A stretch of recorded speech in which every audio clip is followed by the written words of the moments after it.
আল্লাহর নবীজি ডাক দিয়ে বলেন, মা তোমার ছেলে মিষ্টি ভালোবাসে, মিষ্টি খায় বেশি? বলে হ্যাঁ। আল্লাহর নবী জনাবে মুহাম্মদ রাসূলুল্লাহ সাল্লাল্লাহু তাআলা আলাইহি ওয়াসাল্লাম নবী বললেন, মা আজকে তুমি বাড়ি চলে যাও, আগামী কালকে নয়, তুমি 3 দিন পর তুমি আমার দরবারে আসবা, বৈকাল বেলা আসবা। আল্লাহর নবীজির কথা শুনে বাপজি মহিলাটা সন্তান নিয়ে বাড়ি চলে গেল। 3 দিন পর নবী আমার যে টাইমে আসতে বলেছিল ওই মহিলাকে, ওই মহিলা টাইমের দিকে লক্ষ্য করে সময় মতো নবীজির দরবারে চলে গিয়েছে। আল্লাহর রাসূলের কাছে গিয়ে বলেন, আসসালামু আলাইকা ইয়া রাসূলুল্লাহ ইয়া হাবিবাল্লাহ। নবী সালামের উত্তর দিয়ে দিলেন। ওই মহিলা ডাক দিয়ে বলেন, নবী গো আপনার কাছে আমি 3 দিন আগে এসেছিলাম। ও নবীজি আপনি আমাকে আজ আসতে বলেছিলেন, তাই আমি আপনার দরবারে এসেছি। রাসূল আপনি বলুন আমার ছেলে যে মিষ্টি ভালোবাসে, মিষ্টি খাওয়া বন্ধ করব না কি করব বলুন। আল্লাহর নবীজি মেয়েটার দিকে লক্ষ্য করে বললেন, গো মা তোমার ছেলেকে একেবারে মিষ্টি খাওয়া বারণ করবা না। তোমার ছেলেকে যেই পরিমাণ তুমি মিষ্টি খাওয়াতা তার তুলনামূলক একটু কম খাওয়াবাও। মহিলাটা বলেছিল, নবী গো এই সামান্য কথাটা 3 দিন আগে তুমি বলে দিলি তো পারতে, তুমি 3 দিন আগে কেন তুমি এই কথা বলো না? তুমি আজকে আমাকে হয়রান করালে। আল্লাহ রাসূল ডাক দিয়ে বলেন, গো মা তুমি যে আমাকে যখন জিজ্ঞাসা করলা মিষ্টি খাওয়াবি কি খাওয়াবো না বলো, ও মা আমিও তোমার পয়গম্বর রাসূলও মিষ্টিকে ভালোবাসি, আমি মিষ্টি খাই রে মা। 3 দিন থেকে তোমার কথা শোনার পর আমি মিষ্টির পরিমাণ একটু কমে দিয়েছে খাওয়াও। ওগো মা আমি একেবারে নিষেধ করি না, আমি অল্প করে খাই, আমি তাই আমার উম্মত আমি তোমার সন্তানকে বললাম অল্প করে মিষ্টি তুমি খাওয়াও। এরকম অনেক ঘটনা এসেছে। নবীজি নিজে আগে আমল করেছেন, তারপরে বাপজি উম্মতে মুহাম্মদীকে আমল করতে বলেছে। সম্মানিত ভাইরা আমার, বাবা জীবনেরা, সারা পৃথিবীর শ্রেষ্ঠ রাসূল জনাবে মুহাম্মদ রাসূলুল্লাহ সাল্লাল্লাহু তাআলা আলাইহি ওয়াসাল্লাম আমরা সকলেই জানি রাসূলুল্লাহর বাপজি জীবনে গুনাহ ছিল না। আমাদের আকীদা আদম আলাইহিস সালাম থেকে নিয়ে আমার আপনার নবী মুহাম্মদ রাসূলুল্লাহ সাল্লাল্লাহু আলাইহি ওয়াসাল্লাম পর্যন্ত 1,24,000, আবার অনেকে বলে না যে মতান্তর 2,24,000 নবী রাসূল। এই এতগুলো নবী রাসূলের মধ্যে একটা নবী রাসূলও গুনাহ করে নাই, বলুন আলহামদুলিল্লাহ। তারা সবাই নিষ্পাপ, কোন নবী বাপজি গুনাহ করে না, এটা আমাদের আকীদা। তা আল্লাহ রাসূলের বাপজি ডান দিকে বাম দিকে সামনের পেছন দিকে আর চারিদিকের গুনাহ মাফ। নবীজির গুনাহ ছিল না, আমার বিশ্ব নবীর যে গুনাহ ছিল না মাইসা সিদ্দিকা রাদিয়াল্লাহু তাআলা আনহা তিনি বয়ান করেন। তিনি বলেন আমি রাসূলুল্লাহর মুখ থেকে শুনেছি নবীর ডান দিকের বাম দিকের সামনের পেছন দিকের চারিদিকের গুনাহ মাফ। অথচ বাপজি এই রাসূলুল্লাহ নবীর এত সুন্দর চরিত্র মহান, আল্লাহ নিজেই কোরআনে বলেছে। আমরা সকলেই জানি বিশ্ব নবী টোটাল 63 বছর বাপজি বেঁচে ছিল। ক বছর বললাম বাপ, একটু জোরে বলো। 63 বছর। এই 63 বছরের মধ্যে নবী আমার মাত্র 23 বছর বাপজি মানুষের দ্বারে দ্বারে কলেমার দাওয়াত দিয়েছিলেন। আমাদেরকে তো বাপজি এখন মার খেতে হয় নাই। আজ তো এই যে আপনারা মুসলিম, সকলেই আমরা মুসলমান। হ্যাঁ, কেউ বাপজি আমরা মশলা কম জানি, কেউ বেশি জানে, কিন্তু আমরা এখানে যারা বসে আছি তারা সব বেঈমান নয়। আমরা আপনাদের কাছে কোরআন হাদিসের কথা কিছু বলার জন্য বাপজি আমাদেরকে নিয়ে এসেছে, আমরা এসেছি। কিন্তু বিশ্বনবী বাপজি বেঈমানদের কাছে ঈমানের দাওয়াত নিয়ে গিয়েছে। নবীজিকে তারা সর্বপ্রথম বাপজি তারা চিনতে পারেনি, নবীকে মেরেছে। নবীকে অনেক জায়গার মানুষেরা তারা পাগল বলেছে, কিন্তু ওই মারে পাগলের মধ্যে থেকে বিশ্বনবী কিছু মানুষ তার চরিত্র দেখে বাপজি কলমা পড়ে নিয়েছে। আপনারা সকলেই জানেন সেই নবী আমার রহমতের নবী, তার জীবনীতে পাওয়া যায় মক্কা নগরে বাপজি কয়েক বছর কলমার দাওয়াত দিয়ে কয়েকটা লোকই মানে নিয়েছিল। রাসূলুল্লাহ দেখলেন এরা তো সবাই আমাকে মানে না, আমি আমার নানার দেশে যাব, নানার দেশের মানুষেরা আমাকে সম্মান দিবে। আল্লাহ রাসূল বহুদিন পর বাপজি ইমানের দাওয়াত দিতে গিয়ে নানার দেশে বাপজি ঢুকলেন। ওই তায়েফ নগর বলে একটা জায়গা, ওখানে রাসূলুল্লাহর বাপজি মা আর বাপের বাড়ি ছিল। নবীজির নানার নাম ছিল আব্দুল ওয়াহাব বিন জোহরি।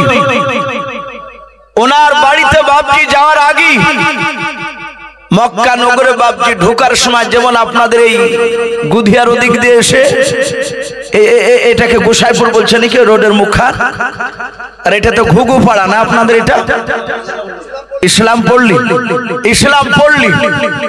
এইরকম বাপজি রাসূলুল্লাহ বাপজি জাহাতে মোড়ে ঢুকেছে তায়েফ নগরে, আর দেখছে কয়েকটা বয়স্ক লোক বসা। নবীজি তাদের কাছে গিয়ে পরিচয় দিলেন, আমি আব্দুল ওয়াহাব বিন জোহরির আমি নাতি, আমি আমিনার ছেলে। কয়েকজন চিনতে পেরে বলল, তুমি আমিনার ছেলে? বলে হ্যাঁ। বলে তোমার প্রশংসা, তোমার নাম শুনেছি, তুমি খুব সুন্দর দেখতে। বাস্তবে দেখলাম সত্যি তুমি সুন্দর। ডাক দিয়ে বলল, ভাই তুমি এখানে কি করতে এসেছো? বললো। সে বলল, আমি কলমার দাওয়াত নিয়ে এসেছি। বয়স্ক লোকেরা বাপজি তারা বলল, আমার বাপ দাদা ধর্ম বলা সব বাতিল করে দাও, আমি যেভাবে চলতে বলবো সেইভাবে চলো। আল্লাহ পাকে নবী রাসূলকে পাঠিয়েছে। বয়স্ক লোকেরা বাপজি তারা রেগে গেল। তারা বলল, এই তুই তো পাগলা, তুই বাঁচতে চাইলে তুই এই তায়েফ নগরে আর ঢুকিস না, তুই ঘুরে বাড়ি চলে যা। নবীজি বললেন, নানু ভাই আপনারা যদি আমার কথা না মানেন একটু আমাকে ভিতরে যেতে দেন। একটা লোক যদি আমার কথা শুনে নাই, তারা সে যদি শুনে বলে শুনবে না কেউ। আল্লাহ রাসূল যত যায় তত বাপজি এই বয়স্ক লোকেরা যুবকদেরকে বাপজি লেলিয়ে দিল, ডাকলো। বাচ্চা ছেলে যুবক আল্লাহকে চিনে না, রাসূলকে চিনে না, নতুন ধর্মের কথা বলছে যে আল্লাহ ইলাহা ইল্লাল্লাহু মুহাম্মাদুর রাসূলুল্লাহ সাল্লাল্লাহু আলাইহি ওয়াসাল্লাম কলমা পড়া লাগলো। বিশ্ব নবীজির বাপজি কথা তারা শুনলো না। যুবক ছেলেরা বুঝলে ভালো, আর যদি না বুঝে বাপজি তাকে বুঝানো খুব কঠিন হয়ে যায়। প্রতিটা যুবক ছেলেকে তায়েফ নগরের বাপজি লেলিয়ে দিলে, পাগলকে মার, এই পাগলকে মার, যত মারবি তত তোদের নেকি হবে, সব হবে। আল্লাহ রাসূলকে বাপজি তারা মারতে শুরু করলো। আল্লাহর রাসূলের বাপজি নুরানি বদনে পাথর আঘাত লেগে রক্ত বাপজি বেরিয়ে যায়। নবীজি হাত ওখানা জোড় করে বলেন, গো তায়েফ নগরের যুবক ছেলেরাও, তোমরা আমাকে মেরো না, আমি রাহমাতুল লিল আলামিন পয়গম্বর রাসূল। ওরে যুবক ছেলেরা, তোমরা আমার কথা মোতাবেক চলে তোমরা জাহান্নাম থেকে জান্নাতে চলে যাবা, আর আমার কথা মোতাবেক না চলে তোমরা জাহান্নামে যাবা। ওই যুবক ছেলেরা বাপজি রাসূলুল্লাহর কথা বাপজি তারা কেউ শুনলো না, তারা শুধু মারতে শুরু করে। মারতে মারতে বাবা এত মার মারলো রাসূলুল্লাহ কেন বেজে আপনার মাটিতে সময় তো পড়ে যায়। ওই তায়েফ নগরীর বাপজি একটা তাফসীরে কিতাবে পাওয়া যায়, ওসামা বলে একটা লোক সিরিয়া ব্যবসা করে বাপজি তায়েফ নগরে পৌঁছাচ্ছিল। গ্রামে ঢুকে দেখছেন বাপজি রাস্তার ধারে নবীজিকে মারতেছে। ওসামা জানে না ইনা আখিরি জামানার পয়গম্বর রাসূল, তা বাপজি ওসামা নবীজিকে জেনে নাও। ওসামা যুবক ছেলেদেরকে ডাক দিয়ে বলল, গো যুবকেরা, তোমরা গোল করে ঘেরা করে কাকে মারতেছো, এই ছেলেটার বাড়ি কোথায় তোমরা বলো। যুবক ছেলেরা সবাই বলেছিল, চাচা এই লোকটা আমাদের বাড়ি তায়েফ নগরী, লোকটার বাড়ি তায়েফ নগর না, এর বাড়ি হচ্ছে মক্কা নগরে। এ আব্দুল ওয়াহাব বিন জোহরির নাতি আমিনার কলিজার টুকরা বেটা, এই পাগলা আমাদের দেশে এসে পাগলামো শুরু করেছে, এসে নতুন দিনের দাওয়াত দিতেছে, আমাদের বাপ দাদার ধর্মকে ত্যাগ করতে বলছে। আল্লাহ রসুলের বাপজি বিরুদ্ধে বাপজি কথা শুনে দিলাম। ওসামা বলল, তোমরা কেন মারতেছো? বলে, আমাদের গ্রামের বয়স্ক লোকেরা মারতে বলেছে, একে যত মারা যাবে তত নেকি পাওয়া যাবে, তত সব পাওয়া যাবে। ওসামা বলল, বাবা তোমরা তাহলে অনেক সবের অধিকারী হয়ে গিয়েছো, অনেকক্ষণ ধরে তোমরা মারতেছো। ওরে আমার মক্কা নাই তাপনগরের যুবক ছেলেরা, দেখো আমার দুটো কলিজার টুকরা তোমাদের দলে আছে কিনা। তারা এদিক ওদিক তাকে দেখলাম, ওসামার দুটো ছেলে বাপ যে ওই জায়গায় আসে নাই, তারা নবীজিকে মারছে এটা জানে নাই। ওসামা বাপ যে দৌড়ে চলে গেল, বাড়ির দরজায় গিয়ে তার বিবিকে ডাক দিল। বিবি বলল, স্বামী ঘরের ভিতরে এসো।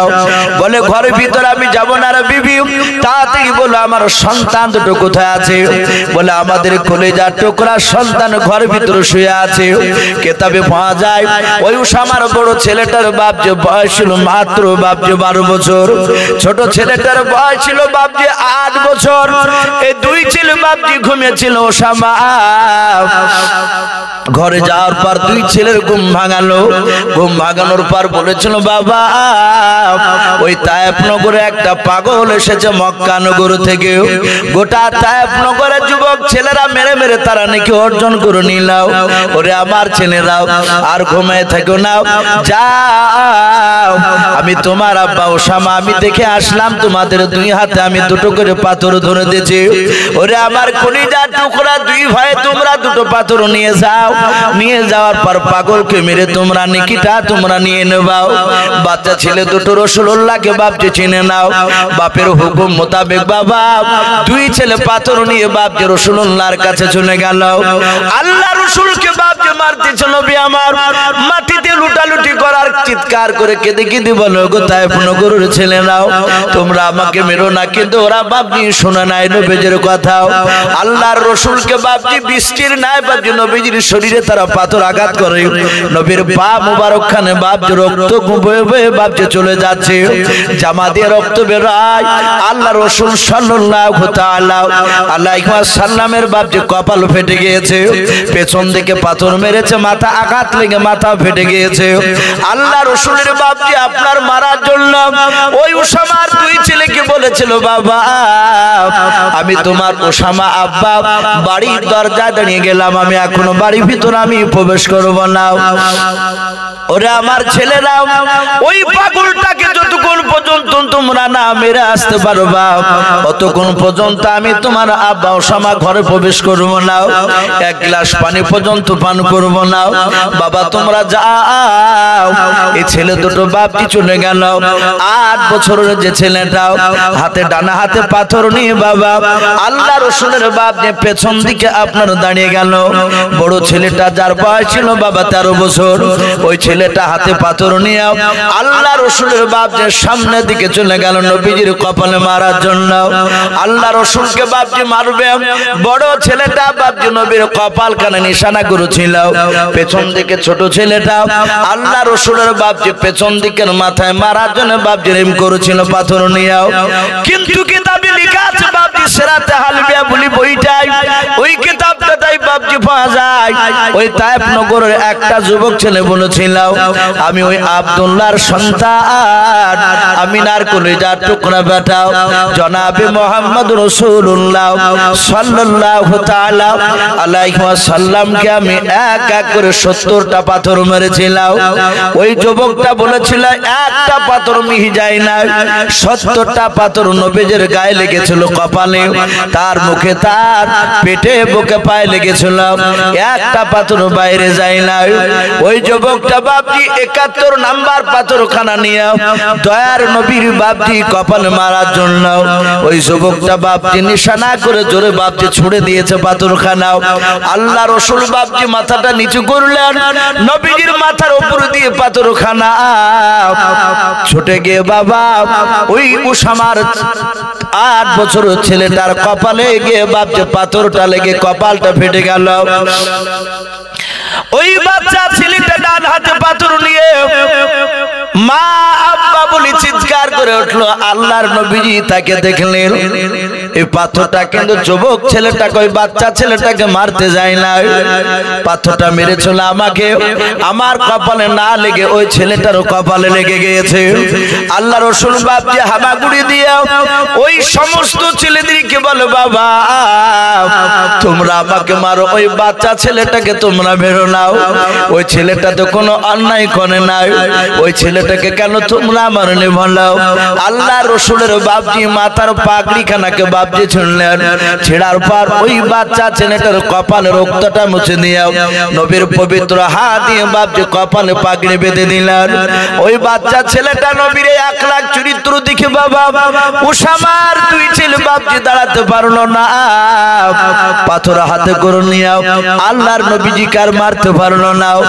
আল্লাহ রাসূলের বাপজি কাছ থেকে বাচ্চা ছেলে দুটো দৌড়ে চলে গেল তার আব্বার দরবারে। দুই ভাই চিৎকার করে বলে, আব্বা ওগো আব্বা আব্বা করে ডাক দেয়। উসামা দৌড়ে এসে বলেছিল, বেটারে তোমাকে কে পাগল মেনে কে মেরেছে তোমাকে বলাও। বাচ্চা ছেলেটা বলেছিল, আব্বা তুমি ওকে পাগল বলবা না, উনি পাগল তো নয়, আমি দেখে লাও। বলে, বাবা সবাই পাগল বলছো, তুমি কেন পাগল বলো নাই? ডাক দিয়ে বলে, আব্বা ওই মানুষটার ভিতরে যে আমি আখলাক চরিত্র দেখলাম, একটা যুবক ছেলে ওই নবীকে মারতে গিয়ে নবীজিকে লাগে নাই, নবী মাথাটা নিচু করেছিল আর ওই পাথরটা আমার কপালে লেগে গিয়েছিল। ওই মুহাম্মদ সাল্লাল্লাহু আখিরি জামানার পয়গম্বর, উনি দৌড়ে এসে আমার কপালে রক্ত মুছে দিয়ে তার পাগড়ি ছিঁড়ে আমার কপালে বেঁধে দিল। ওগো আব্বা জান, ওনাকে আপনি চিনতে পারেন নাই, আমরা দুই ভাই চিনতে পেরেছি, তিনি রাহমাতুল লিল আলামিন পয়গম্বর, বলুন সুবহানাল্লাহ। ও আব্বা আদি করা যাবে না, মাকে ডেকে নেন। আমরা আব্বা মা এবং দুই ভাই মিলে ওই নবীজির হাতে হাত দিয়ে কলমা পড়ে মুসলমান হব, বলুন সুবহানাল্লাহ। আল্লাহ রাসূল সাল্লাল্লাহু আলাইহি সাল্লামের কাছে তারা এসে ইবাদত ছিল, এবং ওই ৭১ নাম্বার যে পাথর ছোড়া যুবক ৭০টা মেরেছিল আগে, নবীজির নুরানি বদনে বাপজি পাথর আঘাত লেগেছিল তার, সেই যুবক বাপজি রাসূলুল্লাহর ব্যবহার দেখে লাস্টে সে থাকতে পারে না, সেও ঈমান এনেছিল। আমি বলছিলাম সেই রাসূলের এত সুন্দর চরিত্র নবী সারা পৃথিবীর মানুষকে দেখে দিয়েছে। মহান রব্বুল আলামিনের ফেরেশতা জিবরিল আলাইহিস সালাম আল্লাহ রাসূলকে এসে বলে, নবী গো আপনি বলুন, মানুষদেরকে বলে দেন আল্লাহর কিছু বান্দার সাথে হক রয়েছে আর বান্দার সাথে হক রয়েছে। নবীজি বলেন, সেগুলো কি? পবিত্র জবানে রাসূলুল্লাহ সাহাবাদের সামনে বলেছিলেন, হুকুকুল্লাহ আর হুকুকুল ইবাদ। বান্দার সাথে আল্লাহর কিছু হক রয়েছে, যেমন ৫ ওয়াক্ত নামাজ পড়া, এটা আল্লাহর সাথে বান্দার হক। ২ নাম্বার রোজা রাখা, এটা আল্লাহর সাথে বান্দার হক। হজ করার ক্ষমতা থাকলে হজ, এটা বান্দার সাথে আল্লাহর হক। বাবজি কিয়ামতের ময়দানে রাসূলুল্লাহ বলে, কোন মানুষ যদি বাবজি দুনিয়ার বুক থেকে সে যদি নামাজ পড়ে না যায়, কিয়ামতের ময়দানে আল্লাহ ইচ্ছা করলে তাকে মাফ করতে পারেন কি পারেন না? কথা বলে, আল্লাহ ইচ্ছা করলে মাফ করে দিতে পারে। একটা মানুষ সারা জীবন মদ খেয়ে বেরিয়েছে, জিনা করেছে, জীবনে নামাজ পড়ে নাই, আল্লাহ যদি বলে ফেরেশতা দেখ তিনি এর আমলে কি আছে, ভালো না খারাপ, আমল নামাখানা দেখ, ফেরেশতারা দেখে বলবেন আল্লাহ একটাও নেকি নাই, এই জীবনই নামাজ পড়েনি। আল্লাহ বলবেন নেকি নাই, বলে না, বলে ই তো জাহান্নামে যাবে। ফেরেশতা বলবে, আল্লাহ বলবেন আমি আল্লাহ একে যদি জান্নাত দিই, বলে আল্লাহ তাহলে আমাদের কিছু করার নেই। আল্লাহ বলবে যা, আমি তোর সব গুনাহকে maaf করে দিয়ে তোকে আমি জান্নাতে পাঠিয়ে দিলাম। আচ্ছা বলে আল্লাহ যদি জান্নাত দেয় বেনামাজিকে, জেনাখোরকে কিয়ামতের ময়দানে গোটা কিয়ামতবাসী আল্লাহর বিরুদ্ধে স্লোগান করে আমরা কিছু করতে পারবো ভাই? আল্লাহর বিরুদ্ধে কিছু করার নেই, এটা আল্লাহর হক। আল্লাহ বলছেন আমি ইচ্ছা করলে আমি তাকে মাফ করে দিতে পারি, সে আমার বান্দা যদি হক পূর্ণাঙ্গ আদায় করে না আসতে পারে।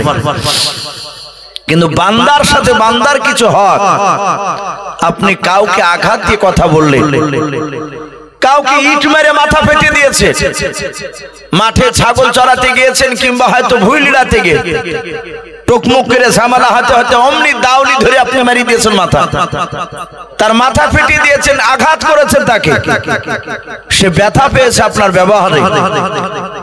নবীজি বললেন তার কাছ থেকে মৃত্যুর আগে পর্যন্ত তুমি যদি ক্ষমা না চেয়ে নাও, আমার আল্লাহ কিয়ামতের ময়দানে তোমাকে মাফ করবে না, যতক্ষণ পর্যন্ত তোমার নেকি দিয়ে ওকে শোধ না করবা। বাপজি এই কথাটা বিশ্ব রাসূলের কাছে বাপজি জিবরিল আলাইহিস সালাম এসে শোনালেন। নবীজি কথাটা শোনার পর নবীর দুই চোখের কোণা দিয়ে পানি ঝরতে লাগলো। নবীজি আমার মৃত্যুর শয্যায় বাপজি আপনার ছটফট করছে। নবীর ব্যবহার কেমন দেখো। আল্লাহ রাসূল সাল্লাল্লাহু তাআলা আলাইহি ওয়াসাল্লাম মৃত্যুর শয্যায় ছটফট করছিলেন।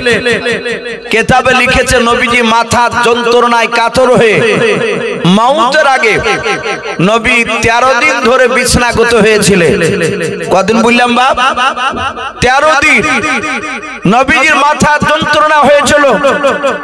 এমনকি হাদিসে এটাও পাওয়া যায় নবী 17 ওয়াক্তের ফরজ নামাজের রাসূলুল্লাহ জিন্দা অবস্থায় তিনি ইমামতি করতে পারেনি, নবী নামাজে দাঁড়াতে পারেনি। আমাদের অনেক মানুষ দেখেন 5 ওয়াক্ত নামাজ জামাত ছাড়া পড়ে না, যখন একেবারে বিছানায় পড়ে যায় তখন দেখা যায় সে আর মসজিদে হেঁটে যেতে পারে না। বিশ্ব নবীজি নবীর ঘর আর মসজিদে নববী পাশাপাশি, এই যে একটা কাপড় টাঙানো আছে, ওইদিকে মা বোনেরা বসেছে, এদিকে আপনারা বসেছেন। রাসূলুল্লাহর মসজিদে নববীর ঘর আর নবীর ঘর বাপজি এইরকম মাঝখানে পাঁচিল ছিল, বেড়া ঘর ছিল। নবীজি দরজা খুলে অমনি মসজিদে নববীতে পা রাখতেন। সাহাবায়ে কেরামরা হযরতে বিলালের আযান শুনে বাপজি তারা মসজিদে কাতার বেঁধে বসে থাকতেন। রাসূলুল্লাহ আসবেন, ঠিক নামাজের টাইম হতো, আল্লাহ রাসূল হুজরাখানা থেকে ঘর থেকে দরজা খুলে বেরিয়ে সোজা ইমামের জায়গায় গিয়ে নামাজ পড়াতে লাগলেন। আমার বিশ্ব নবীজি সেই দিন আসরের নামাজের টাইম হয়েছে, আজান দিয়েছেন বিলাল, সবাই জামাতে নামাজ পড়ার জন্য বাপজি কাতার বেঁধে দাঁড়িয়ে আছে। এই যে মসজিদ হচ্ছে আপনাদের, এ তো ঢালাই হয়নি, ঢালাই হয়েছে মসজিদ আমি দেখলাম, ঢালাই হয়নি। মসজিদ বাপজি এক ছিল না, অত দায়িত্ব আপনাদের এখানকার মানুষের ছিল না, কিন্তু মসজিদ করে ফেললে বাপজি প্রতিটা মানুষের দায়িত্ব হয়ে যাবে মসজিদের উপরে। এই মসজিদকে যদি আপনি নামাজ পড়তে না যান, এই মসজিদ কিয়ামতের ময়দানে মানুষের মতো জবান খুলে কথা বলবে, হে আল্লাহ এরা আমাকে বানিয়েছিল, এরা আমার ঘরে নামাজ পড়তে আসে নাই, তোমাকে ডাকে নাই। এই মসজিদ মানুষের মতো কথা বলবে কিয়ামতের ময়দানে। হযরতে বেলাল সব সাহাবারা কাতার বেঁধে বসে, ঠিক নামাজের টাইম হবে, রাসূলুল্লাহ আসবেন।